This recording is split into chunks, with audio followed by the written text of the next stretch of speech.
আসসালামু আলাইকুম রহমতুল্লাহি ওবারাকাতু। মামুনুল হক সাহেব জেল থেকে মুক্তি পেয়েছে। কমি অঙ্গনে দেখছি ভাই বাদার সবাই আনন্দ উল্লাস করছে, এমনকি ঈদের দিন পর্যন্ত বলতেছে। আপনারা বলতে পারেন বানিয়ে বলতেছি, আগে ভিডিওটা দেখেন, তারপরে আপনারা মন্তব্য করবেন, কমেন্টস করবেন। কিসের মিষ্টি ভাই? এক মিনিট। খুশির মিষ্টি, খুশির মিষ্টি, খুশির মিষ্টি ভাই। ঈদ মোবারক, ঈদ মোবারক। এই ভিডিওটার মধ্যে দেখছেন আমাদের দেশের একজন সুপরিচিত নাচ পরিবেশন করেন নাচ শিল্পী এনাম।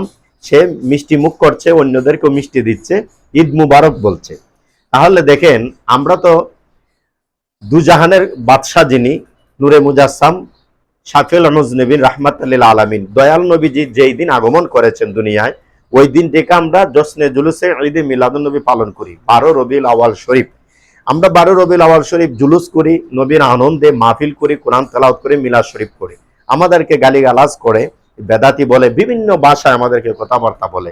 এখন মামুনুল হক সাহেব একজন আলেম মানুষ, উনি জেল থেকে মুক্তি যেদিন হয়েছে ওই দিন যদি ঈদের দিন বলা যায়, তাহলে নবী যেদিন দুনিয়ায় আগমন করছেন ওই দিন ঈদের দিন বলা যাবে না। কোন যুক্তিতে ভাই?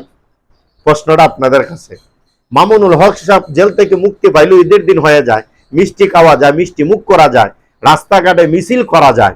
তাহলে নবী যেদিন আগমন করেছেন দুনিয়ায়, নবীর জন্মদিন যেদিন, ওই দিন মিষ্টি মুখ করা যাবে না, জুলুস করা যাবে না, মিলাদ মাহফিল করা যাবে না, ওয়াজ মাহফিল করা যাবে না। কোন যুক্তিতে?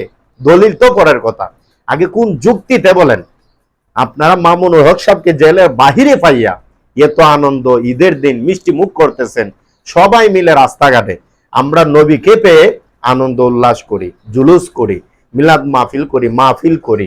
আমরা তো এরপরে যদি আপনাদের বুঝে না আসে, তাহলে তো বোঝা গেল নবীর চেয়ে মামুনুল হক সাহেব আপনাদের কাছে গুরুত্ব বেশি। নাউজুবিল্লাহ। আমরা মামুনুল হক সাহেবের মুক্তি হওয়াতে বেজার না, আমরাও খুশি।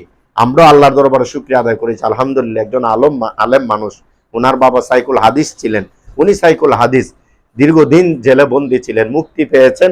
আমরা শুকরিয়া আদায় করি, আমরা খুশি হয়েছি। একজন আলেম মানুষ জেলের ভিতরে শোভা পায় না, কিন্তু উনার মুক্তিকে কেন্দ্র করে যা করতেছেন বর্তমানে, এগুলা কি বেদাত না? এগুলা কি নাজায়েজ না?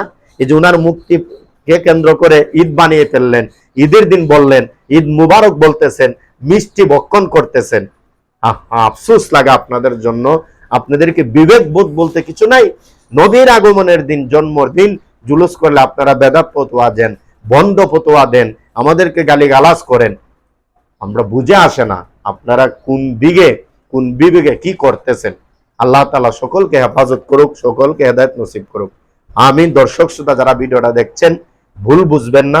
সঠিক মেসেজটা হচ্ছে রাসূল আগমনের দিন ঈদে মিলাদুন নবী আমরা করি। রাসূল আমাদের নবী, যিনি সৃষ্টি না হলে কোনো কিছু সৃষ্টি হতো না, আমরা সৃষ্টি হতাম না। আমরা যেন ওই নবীর আশেক প্রেমিক হয়ে দুনিয়া থেকে বিদায় নিতে পারি। আল্লাহ পাক তৌফিক দান করুক। ইউটিউবে যারা দেখছেন চ্যানেলটা সাবস্ক্রাইব করে দিবেন, ফেসবুকে যারা দেখছেন একটা ফলো দিবেন, লাইক দিবেন। ভালো থাকুন, সুস্থ থাকুন। আসসালামু আলাইকুম ওয়া রাহমাতুল্লাহি ওয়া বারাকাতুহু।